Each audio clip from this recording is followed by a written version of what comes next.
반갑습니다. 오늘 시편 146편 말씀을 함께 나눌게요. 5절 말씀입니다. 야곱의 하나님을 자기의 도움으로 삼으며 여호와 자기 하나님에게 자기 소망을 두는 자는 복이 있도다. 유명한 구절이죠. 하나님을 도움으로 삼으라라는 제목으로 말씀을 나눕니다. 시편 146편부터 마지막 이제 150편 벌써 다 했네요, 이제. 까지를 제3 할례 시편이라고 보통 이야기를 하죠. 쉽게 말하면 할렐루야로 시작을 해서 할렐루야로 마무리가 되는 거예요. 찬양으로 시작해 찬양으로 마무리가 된다. 참 은혜로운 시편이라고 생각을 합니다. 그렇게 전체 시편을 이해할 때 시인은 도대체 우리에게 무엇을 찬양하라고 이야기하고 있는가? 또 이 찬양의 내용 속에는 우리가 묵상해야 할 메시지가 무엇일까라는 관점에서 본문들을 읽어보면 우리에게 큰 도전이 된다라고 저는 생각을 합니다. 시편 146편의 핵심 구절을 저한테 만약에 뽑으라고 한다면 저는 5절을 뽑고 싶거든요. 그게 바로 오늘의 구절입니다. 야곱의 하나님을 자기의 도움으로 삼으며 여호와 하나님에게 자기의 소망을 두는 자가 복이 있다. 바로 이것이 시인이 하나님을 찬양하라고 외치는 아주 중요한 핵심 가치라는 것이죠. 하나님을 자기의 도움으로 삼는 사람만이 하나님을 찬양할 근거, 하나님을 찬양할 이유를 경험할 수 있다라고 하는 메시지가 사실은 이 문장 속에 담겨져 있죠. 내용을 한번 들어가 보면 3절 말씀입니다. 너희는 힘이 있는 고관들을 의지하지 말며 구원할 능력이 없는 사람을 의지하지 말아라. 시인은 단호하죠. 힘이 있는 고관을 의지하지 말아라. 사실 생각해 보면 인간은 사회적인 존재이기 때문에 상호 의존적이고 더불어 살아가는 방법을 배워야 되거든요. 이 사회성은 인간이 스스로 만든 게 아니잖아요. 하나님의 형상 가운데 가장 큰 특징이 있다면 하나님은 삼위로 존재하시잖아요. 삼위일체. 성부, 성자, 성령이 서로 사랑과 결속관계 안에서 일체를 이루어 가시는 분. 이것을 하나님의 사회성이다라고 보통 표현을 하는데 하나님은 존재 방식 자체가 사회성을 가지고 존재하시잖아요. 인간도 역시 하나님이 창조하신 이유가 뭐예요? 하나님과의 관계를 위해서 하나님이 만들어 가신, 창조하신 거잖아요. 그러니까 인간과 인간 사이의 관계를 맺는다라는 것. 이건 뭐 사실은 너무나 중요한 문제인데 힘이 있는 고관들이라고 해서 그 사람들과 내가 관계를 맺지 말라고 하는 말인가? 라고 이 말을 오해하기 시작하면 사실은 하나님의 본래의 의도와 멀어질 수 있다는 거죠. 몸이 아프면 의사의 도움이 필요한 거거든요. 배움을 위해서 교사 필요합니다. 안전을 위해서 경찰의 도움이 필요하고요. 군인들이 있기 때문에 전쟁의 위험에서 우리가 자유를 얻고 있는 거예요. 자녀에게 부모가 필요하듯이 여러분, 성장과 성숙을 위해서는 서로가 다 필요한 거거든요. 서로 의지해야 할 것들은 의지해야 한다라는 말이죠. 쉽게 말하면. 단, 힘 있는 고관들을 의지하지 말며라고 말할 때 시인의 의도는 뭐냐? 그것을 절대화시키지 말라라는 거죠. 그죠? 분명 세상을 살아갈 때 힘이 되는 사람, 도움받고 싶은 사람, 말에 신뢰가 가는 사람, 그래서 내가 의지하고 싶은 사람들이 있습니다. 우리 이윤 공동체가 바로 그런 공동체원들이잖아요. 저도 의지하고 싶어요, 사실. 그리고 실제 의지하고 있어요. 근데 문제는 뭐냐? 이 의지가 절대화가 되면 안 된다라는 거죠. 이 의지가 완전한 의존 상태가 되면 안 된다라는 거예요. 그러면 모두가 망하는 거거든요. 의사를 의지해야 되죠. 하지만 절대적으로 의사를 의존하게 되면 의사가 혹시 나를 치료하지 못했어. 그럼 절망하는 거거든요. 그들도 한 명의 인간에 불과하다는 사실을 인정해야 한다는 바로 이 메시지를 우리가 기억해야 한다는 거죠. 하나님은 전능하신 분이에요. 그러나 사람은 제한적인 능력을 가진 존재거든요. 사람은 모든 것을 다 알 수도 없고 모든 능력을 행할 수도 없어요. 당연히 모든 문제를 해결할 수도 없는 것이요. 사람의 마음 여러분 진행형이에요. 계속. 진행형이라는 말은 계속해서 변하기 때문에 책임질 수 없다라는 거죠. 모든 세대는 다 처음 경험하는 거라니까요. 50대 처음 경험해요. 60대 앞으로 처음 경험하게 될 거예요, 여러분. 이 처음 경험하는 것들이 얼마나 우리의 인생의 나라고 하는 인격을 변하게 만들 수 있는 기간이라는 사실을 전제하게 될 때, 사실은 인간에 대해서 우리를 이렇게 의지를 하되 절대화시키지 않는 훈련들을 해갈 수 있다는 것이죠. 시인은 말하죠. 구원할 능력이 없는 사람을 의지하지 말아라. 사실 이게 결론 부분인 거예요. 그죠? 어떻게 보면. 왜 우리가 힘이 있는 고관들을 의지하지 말아야 되느냐. 그는 절대로 우리를 구원할 수 있는 능력을 가지고 있는 사람이 아니라는 거예요. 구원할 능력이 인간에게는 없어요, 여러분. 건물 10년이란 말이 있잖아요. 권력에 내가 앉아있어도 10년이면 여러분 끊어지는 거예요. 그 어떠한 사람이 대단한 능력을 가지고 있다 할지라도 그것은 다 허상이라니까요, 여러분. 인간이라는 본질을 딱 놓고 보세요. 목욕탕 가면 다 똑같잖아. 그런데 그 사람이 나와서 옷을 입을 때는 만약에 대통령의 옷을 입었어. 그럼 대통령의 행세를 하는 것이죠. 그럼 그게 그 사람 본질적인 힘이야 이거예요. 그게 아니거든요. 그죠? 누군가에 의해서 주어진 힘, 누군가에 의해서 주어진 권위거든요. 누군가에 의해서 주어진 권력이고 누군가에 의해서 주어진 재능인 거예요. 그렇게 바라볼 때 항상 다윗처럼 어제 다윗처럼 내 위에 왕이 존재한다라는 사실을 의식하며 살아가는 것이 얼마나 중요한 문제이고 오늘 이 시편 기자가 말하는 것처럼 상호 의진을 하되 그 사람을 절대화시켜서 마치 그가 나의 인생을 구원할 능력이 있는 것처럼 사람들을 내가 바라보기 시작할 때 그 사람은 사람 의존적인 인생이 될 수밖에 없다는 것이죠. 이걸 우리는 잊으면 안 된다고 봐요.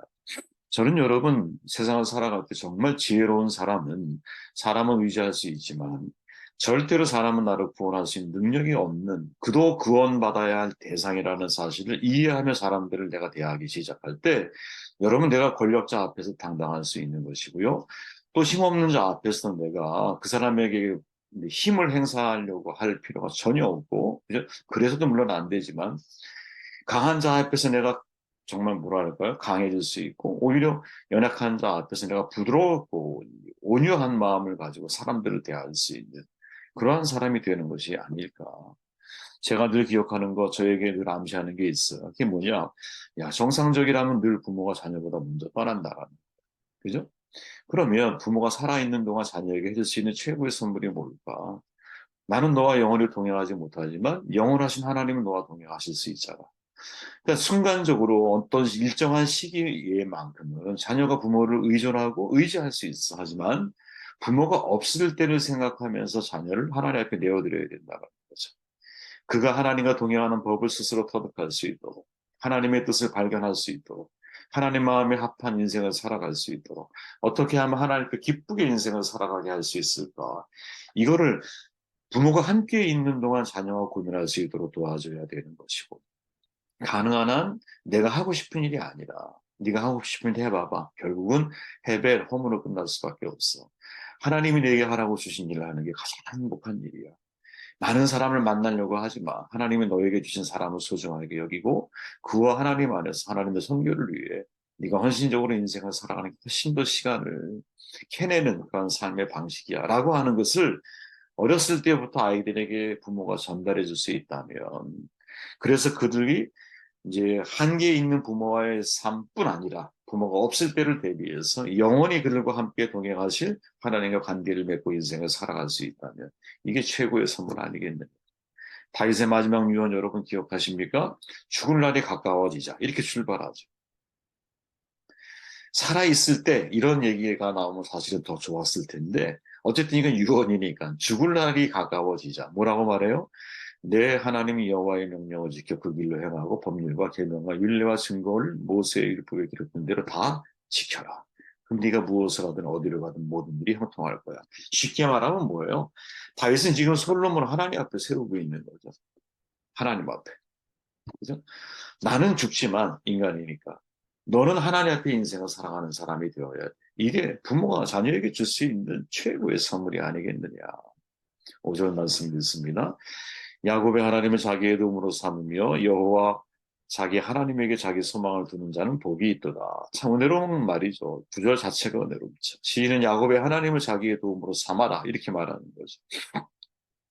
성경에는 여러분 야곱의 하나님을 말하기 전에 사실은 그 이전에 누가 있어요? 아브라함의 하나님, 이삭의 하나님, 야곱의 하나님 이 세 구절이 시스템처럼 이렇게 돼서 많이 반복돼서 나오죠. 그런데 시인은 탁 꼬집어서 무엇? 야곱의 하나님을 너의 도움으로, 또 각자의 도움으로, 인간이 나의 도움으로 삼는 사람이 진짜 뭐랄까요? 이 지혜가 있는 사람이다라고 우리에게 이야기해주고 있죠. 왜일까? 왜 아브라함의 하나님을 자기의 도움으로 삼으라고 말해도 되고 이삭의 하나님을 자기 도움으로 삼으라고 말해도 되는데 굳이 야곱의 하나님을 꼭 집어서 이야기하고 있을까? 물론 야곱이 훗날 이스라엘이 됐기 때문에 이름이 그 이스라엘이 물려받은 거잖아요. 그렇게 이스라엘 회복 시점에서 야곱의 하나님을 얘기한다라는 것은 이스라엘이라고 하는 상징성을 내포한 것은 물론 맞아. 근데 단지 이것만 가지고 시인이 야곱의 하나님을 이야기했을까? 그건 또 아니라고 봐요. 좀 더 확대 해석해 보면 아브라함의 하나님, 이삭의 하나님은 우리가 범접하기 쉬운 하나님이 아니야. 아브라함은 어떤 사람이에요? 하나님 말씀을 듣고 본토를 떠나서 이제 낯선 땅을 도전해 갈 수 있는 사람이야. 백세의 아들을 죽이려고 했던 사람이에요. 이삭이 어떤 사람이에요? 평생 하나님을 떠나지 않고 순종했던 사람이야. 정말 믿음의 위대한 용장들이거든요. 거장들이에요. 그런데 야곱은 어떤 사람이냐? 그래도 좀 만만하지, 야곱. 왜? 그의 삶이 오늘날 우리의 삶과 너무나 비슷하잖아요. 이름 뜻이 발꿈치를 잡다, 속이는 자, 사기꾼 이런 뜻을 가지고 있잖아요. 야곱의 인생을 어떤 분이 표현하기에 이렇게 말하죠. 기회를 쫓아 살아간 인생이다 이렇게 말을 해요. 기회를 쫓는 인생. 오늘날 우리의 모습 아닐까요? 이 세상을 살아가는 사람들의 모습이 아니에요. 잘 알려진 대로 야곱은 여러분 사냥을 다녀와서 허기 진 에서 자기 형이죠. 약점을 이용해서 이 사람은 배고프면 못 참아. 장자권을 팔게 하죠. 그 내면을 가만히 파악해 보면 아버지를 속여서 형의 축복을 가로챘어. 기회주의자이죠. 보복을 피해 외삼촌에게 도망을 가. 겁쟁이죠. 장자권을 놓고 형과 거래했던 바로 그 관성이 아내를 놓고 외삼촌 라반과 거래를 하게 만들죠. 자신의 안녕과 굴을 확보하기 위해서 하나님과 거래를 했어. 정말 계산적인 사람이거든요. 이런 인생을 살게 된 궁극적인 원인이 뭐냐? 내 인생이 나의 것이라는 거죠. 그러니까 내가 세워가야 되는 건 나의 인생. 인생의 줄을 내가 쥐고 살려고 부단히 노력을 했어요. 그죠? 오늘날로 표현해 보면 이기심과 물질주의 속에서 그의 영혼은 점점점 파멸을 향해 달려가는 거죠, 야곱이. 그래서 마지막 순간에 에서를 만나려고 할 때는 재산도 의미가 없고 아내도 의미가 없고 가족도 의미가 없는 거야. 다 앞서보네. 그게 우리의 모습일 수 있다니까. 그런 그를 살린 게 뭐냐? 천사와 씨름한 사건이죠. 야곱이 천사를 부른 게 아니에요. 야곱이 하나님을 부른 게 아니에요. 성경에 보면 천사가 주도권을 가지고 있어. 천사가 야곱에게 씨름을 걸거든. 하나님이 주도적으로 야곱의 인생에 개입하셔서 그의 삶을 바꾸어 주신 하나님의 주권이 야곱의 삶 속에 있죠. 만나기 이전에 야곱의 의지의 대상은 자기 자신이고 힘 있는 고관들이고 눈에 보이는 돈이요, 눈에 보이는 권력이요, 눈에 보이는 재산인 거야. 야곱은. 그런데 천사와 씨름한 이후에 야곱의 삶은 바뀌는 거죠. 완전히. 하나님이 내 인생의 주도권이야. 그래서 마지막 바로 앞에서 고백하고 있는 바로 왕 앞에서 고백하는 야곱의 기도문을 보면 그러잖아요. 내가 내 축복이 부여주의 축복보다 낫다. 내가 험난한 세월을 살았다. 바로 왕에게 고백한 내용 아니에요. 진짜 험난한 인생을 살아왔거든, 야곱이.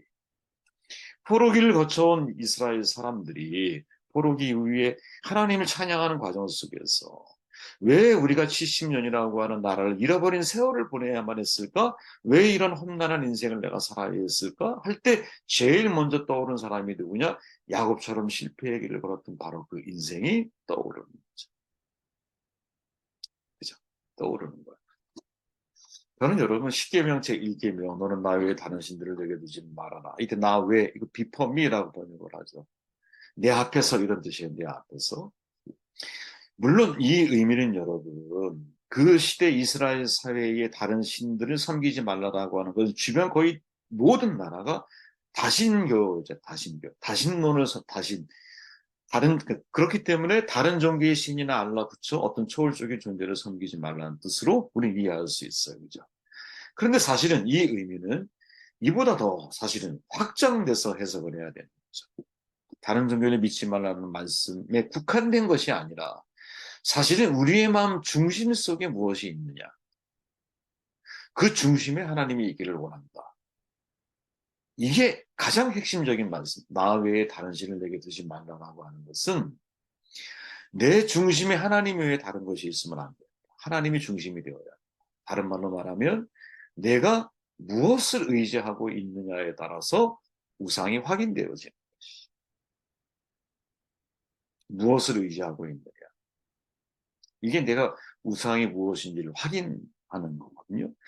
야곱이 하나님을 만나기 이전에 의지했던 것과 하나님을 만난 이후에 의지했던 것이 완전히 바뀐 거죠. 그죠?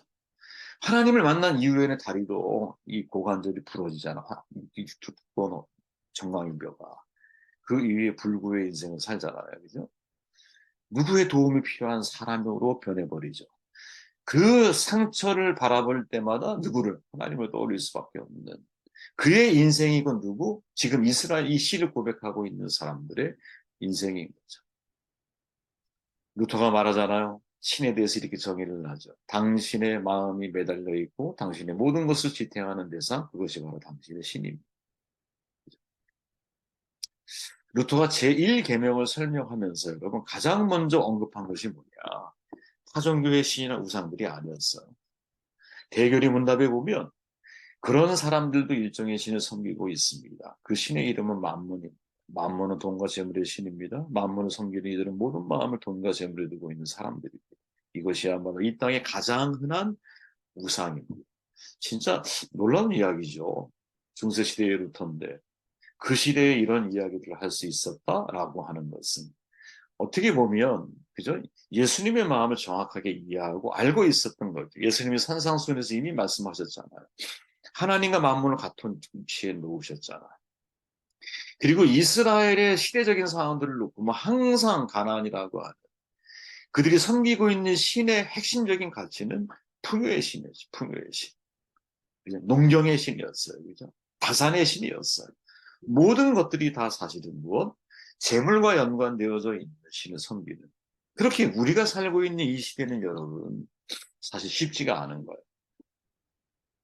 그죠? 뭐 너무나 많이 우리가 다룬 이야기들이지만 지금의 우리가 사는 이 세상은 여러분 이 뭐랄까요? 만몬이라고 하는 이름을 바꿔놨죠. 그걸 뭐라고 바꿔요? 번영이라는 이름으로 바꿨어요. 번영. 현대에 와서. 그래서 헤지 펀드의 대부라고 불리는 조지 소로스가 금융 자본을 뭐라고 말하냐면 번영의 선구자라고 표현합니다. 번영의 선구자. 그런데 예전에 키에르케고르가 그런 말을 했잖아요. 번영하러 실패한 종교는 기독교밖에 없다. 이 번영이 사실은 여러분 우리의 귀에 들릴 때는 굉장히 그럴듯하게 들리는 말이지만 바로 이 번영이라고 하는 이 늪이 그리스도인들을 실패한 신앙인으로 만드는 가장 무서운 적이 될 수 있다. 그 속에 우리는 살고 있어. 이 문제를 어떻게 풀어가야 할까? 그죠? 마치 야곱처럼 자기의 야망을 이루기 위해 장사권이라고 하는 권력이 필요해요. 가만히 생각해 보세요. 생존을 위한 거래가 요구돼요. 안정과 부를 위해서 적당히 타협을 당연하게 여기는 삶을 야곱이 살았던 것처럼. 그죠? 그리고 그 모든 과정이 지난 이후에 에서를 만나는 순간 야곱의 모습을 떠올려 보면 자기가 이룩한 모든 것들이 허무함을 깨닫게 되었듯이 비로소 하나님 앞에 자신의 삶을 내려놓게 된 베델의 사건, 이것을 누가 시인이 거론하면서 무엇을 통해 야곱의 하나님을 너의 도움으로 삼아라 라고 하는 이 고백을 통해서 우리에게 던지는 중요한 메시지가 바로 이것이 아니겠느냐. 여러분 세상 살면서 만만치 않죠. 정말 만만치 않으실 거예요. 하는 모든 일들이 다 돈과 연관되어 있다 보니 돈이 없으면 사업하기도 어렵고 가정 먹여 살리는 것도 쉽지가 않고 자녀들의 미래 부모로서 뭐 좀 해줘야 되는데 아무것도 해줄 수 있는 것이 없다 이렇게 생각이 되면 얼마나 자괴감이 밀려옵니까? 세상은 그렇게 우리를 만들어가죠. 그 속에서 우리는 어떤 가치를 위해 인생을 살아야 할 이거는 매일 고민하고 매일 내 자신이 내 자신한테 고백해야 할, 신앙으로 고백하고 맞서 싸워가야 할 중요한 과제 가운데 하나가 아니겠느냐. 평생 과제가 아니겠느냐. 그런 생각을 해보게 되었습니다. 여러분, 야곱의 하나님을 자기의 도움으로 삼는 지혜가 우리 가운데 있기를 바랍니다. 그런 야곱을 하나님이 포기하지 않고 하나님이 찾아오셔서 그에게 너 인생의 중요한 거, 너의 이기적인 야망을 채우는 게 아니야. 물질의 노예가 사랑하는 게 아니야. 그게 인생의 핵심이 아니야. 인생의 핵심은 네가 나의 도움으로 인생을 살아가는 방법을 배워가야 돼. 이 이야기를 시인이 우리에게 전하고자 하는 것이 아니었겠는가 하는 생각을 해보게 되었습니다.